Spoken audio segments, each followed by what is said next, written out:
What's up, YouTube? It's the Action Figure Grader coming back to you with another market update, and this time it's for ComicLink. There were a number of really beautiful CGC 9.8s that sold on ComicLink over the past week, and this is the July auction results. So every month, ComicLink has lots of great books. I did pick up two that we'll save for the end of the video to show you, and I'm sure I'll do an unboxing whenever they get here, but it was hard to narrow it down. But I did sell a few items here recently and was able to pick up two really nice non-Star Wars keys. And we're going to cover the gamut here. Everything from Star Wars books to other lines, and kind of give you my thoughts on prices and where they are right now. And ComicLink is great. They always have really great inventory, whether you collect 9.8s or other grades for some of the older books that are out there. But I wanted to focus on CGC 9.8s because that's what I collect. And I just thought it would be kind of fun to kind of show you again what happened this month over at ComicLink. And the first one is The Legend of Zelda #1, and this is the rare no price variant. So you can see right there that CGC labels that the no price variant. And at least since CGC started labeling this one as the no price variant, there's not a ton of them on the census yet. But some of these Legends of Zelda #1 did not have a price on it, so they probably came in like a poly bag as part of like a big box or something. Who knows? Maybe it was a pack-in of some sort. No one really knows why some of them have the price and some of them do not, but this one is pretty tough to find. And there's only 8 of them on the census in a CGC 9.8. This one sold for $21.09. That was the final sales price on this one, $2,109. Now, the ones with the price variant usually sell for $1,500 to $1,600, so there is a slight premium. It looks to me like there's some slate edge wear on the left-hand side of the book there, so just keep that in mind. You really got to zoom in on these. And one thing I don't like about ComicLink is that they don't show the backs of the books. I think that's a must nowadays, just given how CGC is a little spotty with the inner wells, and some of them can have scuffs and things like that on them. But this one did look like it had some scuffs on it on the upper left-hand corner, but it still sold for $21.09. It's one of 8 9.8s that are out there as of right now. I'm sure there's others out there, but CGC just started labeling this one as the no price variant. So pretty incredible book, and surely there's going to be a live-action Zelda movie of some sort, or maybe just an animated movie like the Super Mario movie that was a big success. The Super Mario Brothers movie is probably going to be the top-grossing film of 2023. So I would think that Nintendo is going to follow that up with a Zelda book at some point, and that's what's driven the price up for Legend of Zelda #1. Next up is another book that is on my goal list for next year, not this year, because it's pretty pricey, and that's a direct edition of Amazing Spider-Man #300. This is the first appearance of Venom, and pretty much one of the best 9.8s you can get for the money. And I think that it's just one of those books that if you're a serious 9.8 collector like I am, I just think it's one of those must-haves for my collection. This one sold for $4,025. And keep in mind, you do have to pay a 3% buyer's premium plus shipping for any books. I think the shipping for 1 to 3 books is $65 flat fee from FedEx. So, $40.25, you're probably looking at, let's call that $4,100, $4,150 or so after the premium. And that's up a little bit. This one kind of got back down into the kind of the $3,500, $3,700 range. This one at least looked like a really clean copy, and it did sell for $40.25. New Mutants '98, the first appearance of Deadpool. This was a newsstand edition. So you can see it's got the barcode down here. Much tougher to find the newsstand versus the direct, which is pretty plentiful in the direct edition in a 9.8. But the first appearance of Deadpool, we obviously know Deadpool 3 is coming. The book has pretty much stayed flat, but this 9.8 for the newsstand did sell for $26.01, and the direct edition sold for $13.50. That price is down a little bit. One thing to note on New Mutants '98 is that the foot for Copycat can be cut off, and that tends to hold the price down if it's not perfectly centered. This copy was not perfectly centered because, as you can see, her foot was cut off there. Just look for the entire foot if you're looking for a really clean one. But that probably held the price down, although it was a brand new grade.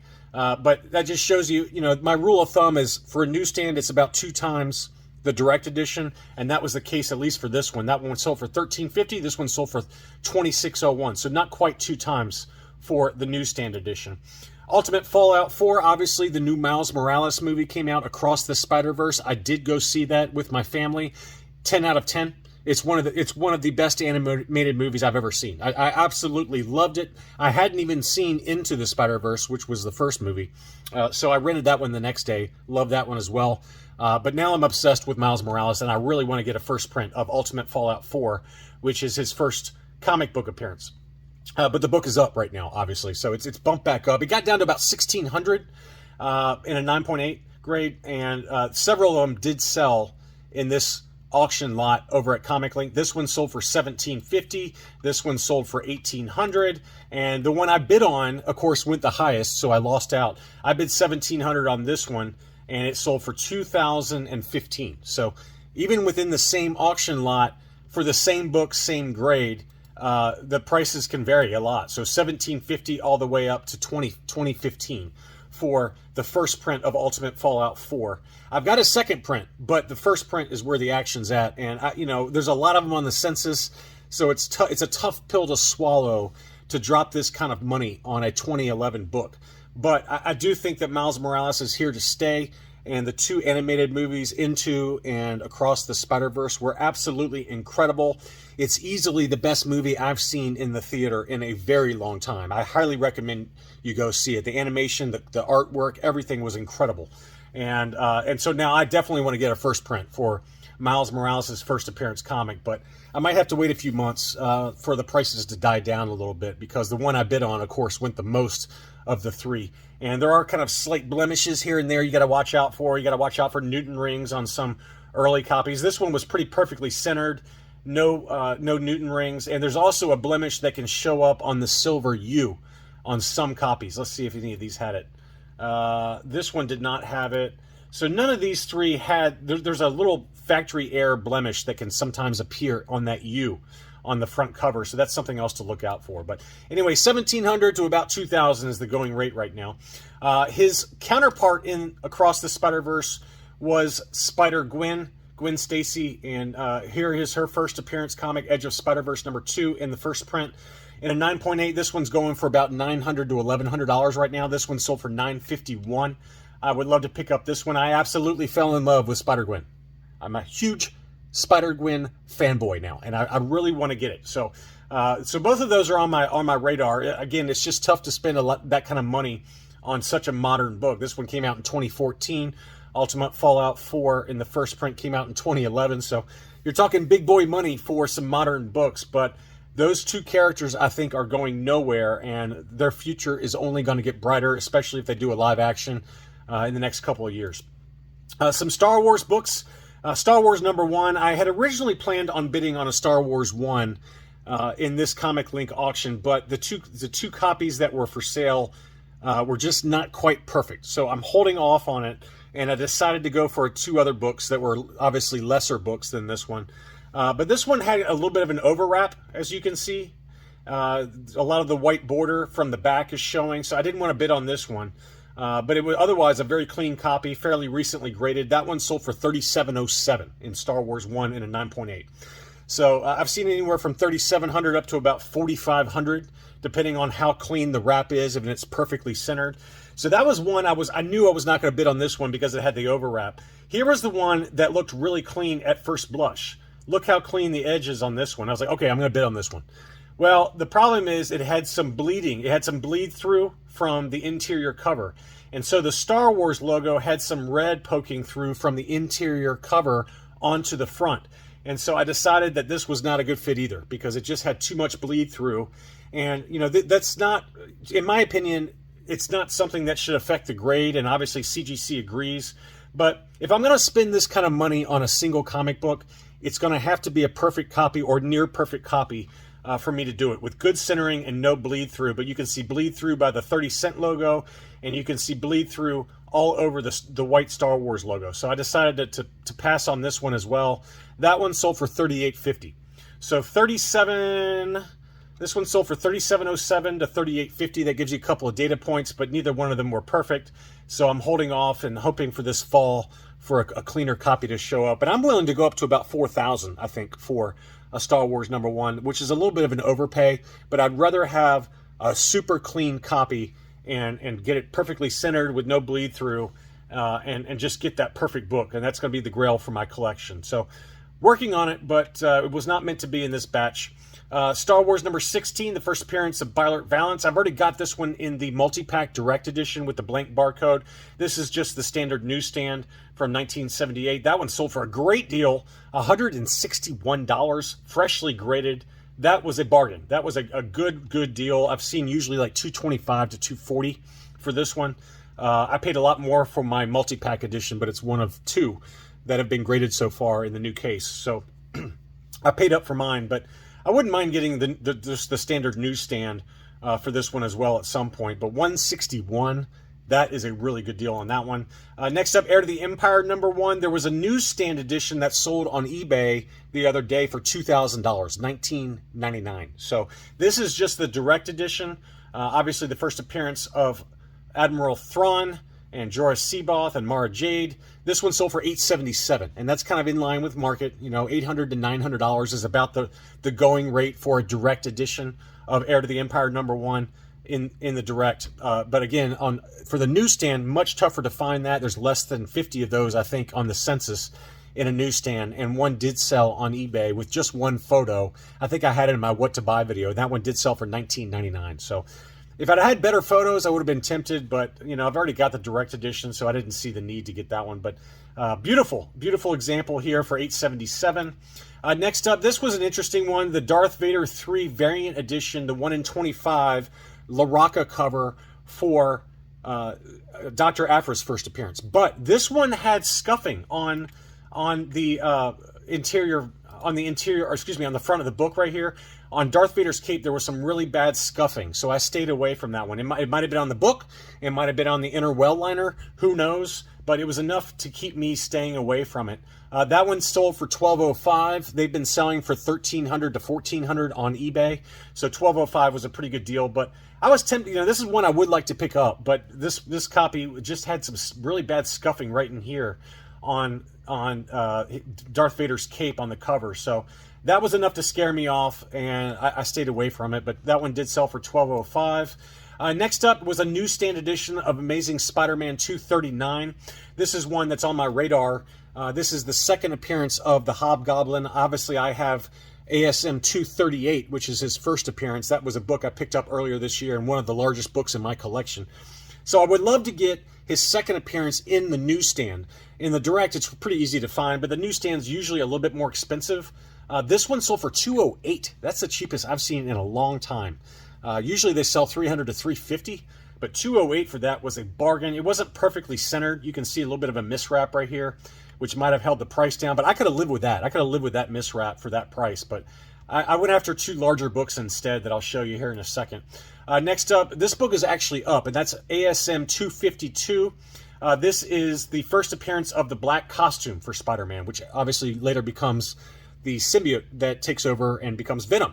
But this book is actually up a little bit. This is the direct edition. It sold for $18.50.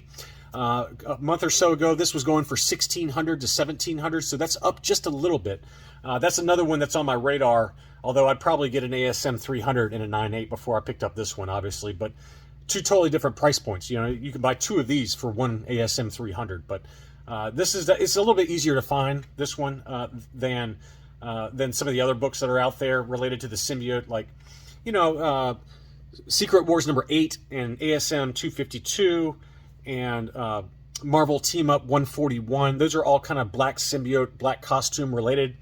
And then obviously ASM 300 is the big boy. So I'd rather get the big books done first and then work my way back. But so ASM 300 is probably going to be my target before I go after 252. This is an interesting one that a lot of people don't talk about, but it's pretty expensive because there's not many of them on the census. And that's Captain America number 241. This is the first meeting between Punisher and Captain America in comics. And there's only a handful of these on the census. This was the direct edition, and even the direct edition sold for $751. So this is from 1980. Pretty decent cover, not great. I think Captain America looks a little goofy there, but they both look a little goofy. But this is a pretty key book for a first meeting, and with so few of them on the census, if you're a Punisher fan like I am, I've got a few Punisher books. This is one I would like to get eventually, but $751 took that one home. I've seen as high as $850 on eBay, so but not many of them on the census. Daredevil 158. This is the first Frank Miller artwork, or first book in Frank Miller's run in Daredevil. So this is a pretty key issue. This one was not well centered. You can see how mis-centered it was. The top is kind of catty corner there. So this one held the price back a little bit. This was a 9.8. This one was the newsstand, which I think they all are really, other than the multi-packs. So this was a 1979 book. This one sold for $1,400. This one usually goes $1,600-ish, but I think, again, because it was kind of so miscut at the top there, and also, you know, a little bit of miswrap on the left-hand side, you can see some of the back cover at the bottom there, that held the price down just a little bit. But that's another kind of key issue related to Frank Miller, and he had a pretty legendary run, pretty amazing run on Daredevil, and he's got lots of key issues there. Next up, Punisher Limited Series #1. This has come back down to earth a little bit. There was one last month that sold for $900 and change. This one sold for $762. This is the direct edition, very well centered, nice colors, brand new case, you know, freshly graded. So that's on my radar as well. I wouldn't mind picking it up. It's not that tough to find, but it's a little harder to find Punisher Limited Series 1 versus Wolverine Limited Series 1. Both of them are fairly plentiful, but Punisher's a little bit tougher to find usually. But that's one that's a beautiful cover, and I'm a big Punisher fan. I had a lot of his comics growing up, so I would like to pick that one up. I actually think I had this one growing up. 1986 Mike Zeck cover. I'm a huge Mike Zeck fan. He's probably one of my favorite comic artists from the mid-'80s. I had a lot of his comic art, and so I've got a few Mike Zeck books on the way, or I got one on the way for sure that I'll show you here soon. But next up, we've got related to Across the Spider-Verse is Spot. Spot was one of the major villains, or the major villain within the Across the Spider-Verse movie, and this really perfectly captures the fight scenes between Spot and Miles Morales. It was just so inventive how it was done. I can't sing the praises enough for that movie. You've got to see it. It's just incredible. And so as a result, now I really want this book, even though it's not particularly expensive. It's come back down to earth a little bit. This is kind of like Spot's big cover appearance. His first real appearance is in an ASM book that shows Kingpin on the cover, but this is kind of that's really when he becomes, or the first kind of full comic book appearance of Spot. But this one is another Spot related key that I just love it because it really captures the fight scenes between Miles and Spot in the movie. So but this is Spectacular Spider-Man #99. That one sold for $181, so very affordable book in the direct edition. Next up is X-Men 133. First solo story, first solo cover for Wolverine. This is another one on my short list. This was the direct edition from 1980. And this book has come down just a little bit. It was kind of going $1,100 to $1,200-ish over the last few months. This one sold for $10.11. So that one's come back down to earth just a little bit. That's on my short list as well. Would like to pick that one up. And then here are the two that I did pick up in this auction batch. This was Transformers #1. So I did pull the trigger on Transformers #1. This would had a brand new grade. It was just graded. This is the origin and first comic appearance of the Autobots and Decepticons, Optimus Prime, Megatron. You cannot do much better, and I'm buying back my 1980s toy properties at 2023 prices. So very happy to buy this one, and I did pay a lot for it. I paid $15.05. I've seen as cheap as $13.75 on eBay, but this one had perfect colors. There were two that were actually for sale in this ComicLink batch, but this was the one I targeted because it had vibrant colors. The other one had a little bit faded colors. It was perfectly centered, and it was freshly graded. It was literally just graded like a month or two ago. So I paid up for it. I was willing to go a couple $100 more than market for it because very kindly, a lot of you guys had purchased some items from me on Rogue 5.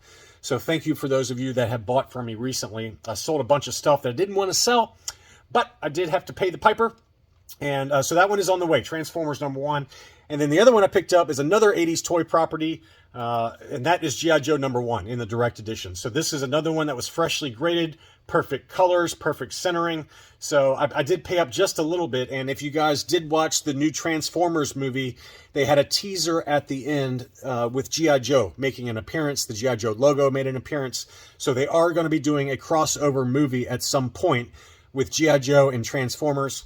So the timing wasn't great for me to buy both of these books, but I did manage to sell a few items that was able to fund these two purchases. So beautiful example of G.I. Joe #1. I paid $8.10 for it, and you can probably get it for cheaper on eBay, but I was willing to pay up a little bit for it. $700 to $750 is more market right now, but because this one was freshly graded and perfect colors and everything, we'll see how it looks when it gets here, but based on the photo, I think it was a really good buy, and very excited to get G.I. Joe 1 and Transformers 1 knocked out. So two big books that were on my want list are knocked out. And again, thank you to those of you who purchased from me recently on eBay, as well as on Rogue 5 Toys.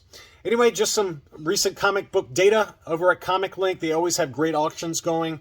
Thanks so much for watching, and I'll be back soon.